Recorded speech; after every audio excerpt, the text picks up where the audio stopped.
Content monetization আপনার page বা প্রোফাইলের মধ্যে আপনি পাবেন কিনা এটা কিন্তু অবশ্যই আপনাকে চেক করতে হবে। কারণ আমরা অনেকে রয়েছি যে দিনের পর দিন, মাসের পর মাস আমরা ভিডিও আপলোড করার পরেও অনেকেই আমরা কিন্তু কন্টেন্ট মনিটাইজেশন পাই না।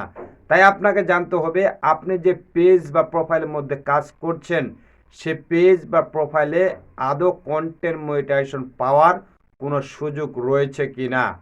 আসসালামু আলাইকুম এভরিওয়ান, আশা করি আপনারা সবাই ভালো আছেন।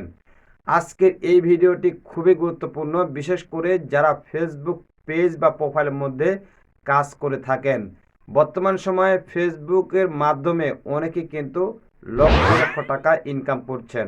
তাই আপনাকে বুঝতে হবে যে আসলে ফেসবুকের মধ্যে কিভাবে দ্রুত সফল হওয়া যায় এবং দ্রুত সফল হওয়ার জন্য আপনার কোন কোন বিষয়গুলো আপনার জানা থাকা প্রয়োজন এবং আপনার কাঙ্ক্ষিত পেজটি আপনি কিভাবে খুব সহজেই খুব দ্রুত কন্টেন্ট মনিটাইজেশন পেতে পারেন, এটা কিন্তু আপনাকে অবশ্যই জানতে হবে। আজকের এই ভিডিওতে জানানোর চেষ্টা করব যে আসলে আপনি যে পেজ বা প্রোফাইলের মধ্যে দীর্ঘদিন থেকে কাজ করছেন সে পেজ বা প্রোফাইলের মধ্যে আপনি কন্টেন্ট মনিটাইজেশন পাবেন কিনা, ফেসবুক আপনাকে সে পেজ বা প্রোফাইলের মধ্যে কন্টেন্ট মনিটাইজেশন দেবেন কিনা, এটা কিন্তু আপনাকে আজকে জানতে হবে।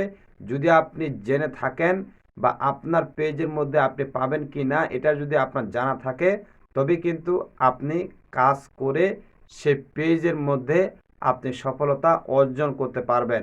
আর যদি এমন হয় যে দীর্ঘদিন আপনার পেজ বা প্রোফাইলের মধ্যে আপনি কাজ করার পরে আপনি সর্বশেষে এসে দেখতেছেন যে আপনি যে পেজ বা প্রোফাইলের মধ্যে কাজ করছেন সে পেজ বা প্রোফাইলের মধ্যে কন্টেন্ট মনিটাইজেশন ফেসবুক দেবে না, তাহলে কিন্তু আপনার যে পরিশ্রম কষ্ট এটা কিন্তু আপনার কোনো কাজে আসবে না।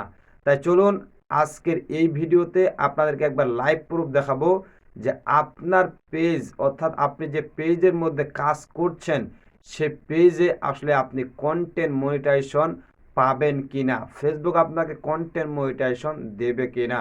তাই বলছি ভিডিওটি খুবই গুরুত্বপূর্ণ, ভিডিওটি শেয়ার করে অন্যদেরকে দেখার সুযোগ করে দিবেন। তো চলুন আমরা চলে যাচ্ছি মোবাইল স্ক্রিনে। মোবাইল স্ক্রিনে আসার পর ফেসবুক যে অফিসিয়াল অ্যাপস রয়েছে ঠিক এই জায়গার মধ্যে প্রেস করে দিবেন। তো আমি এই জায়গায় প্রেস করে দিলাম। প্রেস করে দেওয়ার পর আপনার সামনে এরকম একটি ইন্টারফেস চলে আসবে। ইন্টারফেসটি আসার পর এখানে একটা জিনিস আপনাকে খেয়াল করতে হবে, আপনি যে পেজ বা প্রোফাইলের মধ্যে কাজ করছেন সে পেজ বা প্রোফাইলের মধ্যে আপনি আগে থেকে লগ ইন হয়ে থাকবেন। এখানে দেখতে পাচ্ছেন যে এখানে পেজের এই যে আইকনটি দেখতে পাচ্ছেন ঠিক এই জায়গার মধ্যে আপনি প্রেস করে দিবেন। তো আমি এই জায়গায় প্রেস করে দিলাম। প্রেস করে দেওয়ার পর এখানে দেখতে পাচ্ছেন যে এরকম একটি ইন্টারফেস চলে আসবে। ইন্টারফেসটি আসার পর এখানে আপনাকে খেয়াল করতে হবে যে আগে যে পেজের যে ড্যাশবোর্ডটি ছিল সেটি কিন্তু এখন পরিবর্তন হয়ে গেছে ফেসবুকের বিভিন্ন রকমের আপডেটের ফলে। এখানে দেখতে পাচ্ছেন ড্যাশবোর্ডটি কিন্তু একবার পুরোপুরি চেঞ্জ। তো এখন আপনি যে কাজটি করতে পারেন যে আসলে আপনার পেজটি আসলে ঠিক রয়েছে কিনা বা কপিরাইট কোনো সমস্যা রয়েছে কিনা, এগুলো কিন্তু আমরা অনেকেই দেখতে পাই না। যার ফলে কিন্তু আপনাকে মাঝে মাঝে আপনার পেজটি কী করতে হবে, চেক করতে হবে। কারণ কপিরাইট ইস্যু যদি আপনার পেজের বা প্রোফাইলের মধ্যে থাকে তাহলে কখনোই আপনি কন্টেন্ট মনিটাইজেশন পাবেন না। জাস্ট আপনি দীর্ঘদিন কাজ করার পরে এই কাজটি যে কষ্টটি এটি কিন্তু বৃথা চলে যেতে পারে, এই জন্যই আপনাকে কিন্তু চেক করতে হবে।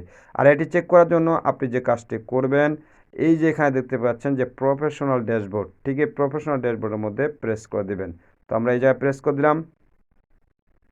প্রেস করে দেওয়ার পর এখানে দেখতে পাচ্ছেন এই যে এখানে আপনার যে পেজের নামটি রয়েছে ঠিক এখানের মধ্যে প্রেস করে দেবেন, যে কোনো কিছু হতে পারে। তো আপনি এখানে প্রেস করে দেবেন। প্রেস করে দিলে আপনার সামনে এরকম একটি ইন্টারফেস চলে আসবে। ইন্টারফেসটা আসার পর এখানে দেখতে পাচ্ছেন নিচে যে আদার্স স্ট্যাটাস নামে একটি অপশন রয়েছে, এখানে কিন্তু আপনার মূল জিনিসগুলো রয়েছে। এখানেই আপনি বুঝতে পারবেন যে আপনার পেজটি আসলে ভালো রয়েছে কিনা বা কোনো সমস্যা রয়েছে কিনা। এটার জন্য আপনি যে কাজটি করতে পারেন, এখানে দেখতে পাচ্ছেন এই যে মনিটাইজেশন, ঠিক এই মনিটাইজেশনের মধ্যে আমরা প্রেস করে দেব। প্রেস করে দিলে আপনি দেখতে পাচ্ছেন যে আমাদের এই পেজের মধ্যে আসলে মনিটাইজেশন কিন্তু অন নেই, কারণ এটা নতুন পেজ। এখানে দেখতে পাচ্ছেন যে এটা নতুন পেজের ফলে কিন্তু এটি এরকম দেখাচ্ছে। যখন আপনার এই পেজটির মধ্যে মনিটাইজেশন অন হবে তখন আর এই লেখাটি থাকবে না। তো আমরা এখন ব্যাগে চলে আসবো, এটি কিন্তু ঠিকই রয়েছে। এখন ব্যাগে আসার পর আপনি এখানে আবারও দেখতে পাবেন এই যে এখানে দ্য পেজ রেকমেন্ডেশন। ঠিক এই পেজ রেকমেন্ডেশনটা কিন্তু পেজের জন্য খুবই গুরুত্বপূর্ণ। আপনার পেজটি রেকমেন্ডেশন করতেছে কিনা ফেসবুক, এটা কিন্তু আপনাকে অবশ্যই দেখতে হবে। আর এটি দেখার জন্য আপনাকে এই পেজ রেকমেন্ডেশনের উপরে প্রেস করতে হবে।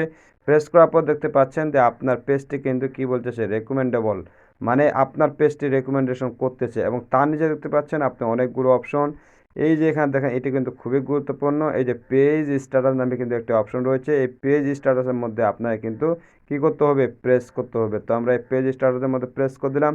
প্রেস করে দেওয়ার পর এখানে কিন্তু দেখতে পাচ্ছেন যে পেজের মধ্যে আপনার পেজের যে নামটি তার নিচে কিন্তু দেখতে পাচ্ছেন যে পেজ হ্যাজ নো ইস্যু, মানে আপনার পেজের মধ্যে কোনো ইস্যু নেই, কোনো সমস্যা নেই। এবং তার নিচে যে আপনি দেখতে পাচ্ছেন good news, no violence to show, মানে আপনার এখানে কোনো ভায়োলেন্স নেই, কোনো সমস্যা নেই, একবারে তারা গুড নিউজ হিসাবে আপনাকে জানিয়ে দিয়েছে। এবং আর যে বিষয়গুলো এই যে দেখতে পাচ্ছেন রেকমেন্ডেশন, এটা কিন্তু অ্যাক্টিভ রয়েছে।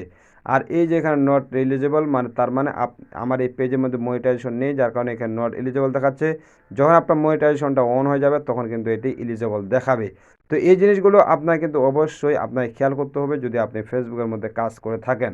তো এই জিনিসগুলো আপনি মাঝে মাঝে চেক করার চেষ্টা করবেন, কারণ ফেসবুক কখন কোন সময় আপনার কপিরাইট ইস্যু দিবে, কোন সময় কোন সমস্যা ধরিয়ে দিবে, এটা কিন্তু কেউ বলতে পারবে না। তাই আপনাকে এটা কিন্তু প্রতিদিনই চেক করলে আপনার জন্য বেশি ভালো। অবশ্যই ভিডিওটি আপনার কাছে কেমন লেগেছে কমেন্ট করে জানাতে পারেন। আর হ্যাঁ, ভিডিওটি শেয়ার করতে ভুলবেন না। ধন্যবাদ। এই ছিল আজকের ভিডিও। ভিডিওটি যদি আপনার কাছে একটুও ভালো লেগে থাকে অবশ্যই ভিডিওটিতে একটি লাইক দিয়ে দেবেন। আর হ্যাঁ, চ্যানেলটি সাবস্ক্রাইব করতে ভুলবেন না। আপনি যদি ভিডিওটি ফেসবুক পেজ থেকে দেখে থাকেন তাহলে অবশ্যই পেজটি ফলো করে দেবেন। দেখা হচ্ছে অন্য কোনো ভিডিওতে, সে পর্যন্ত ভালো থাকবেন, সুস্থ থাকবেন। আল্লাহ হাফেজ।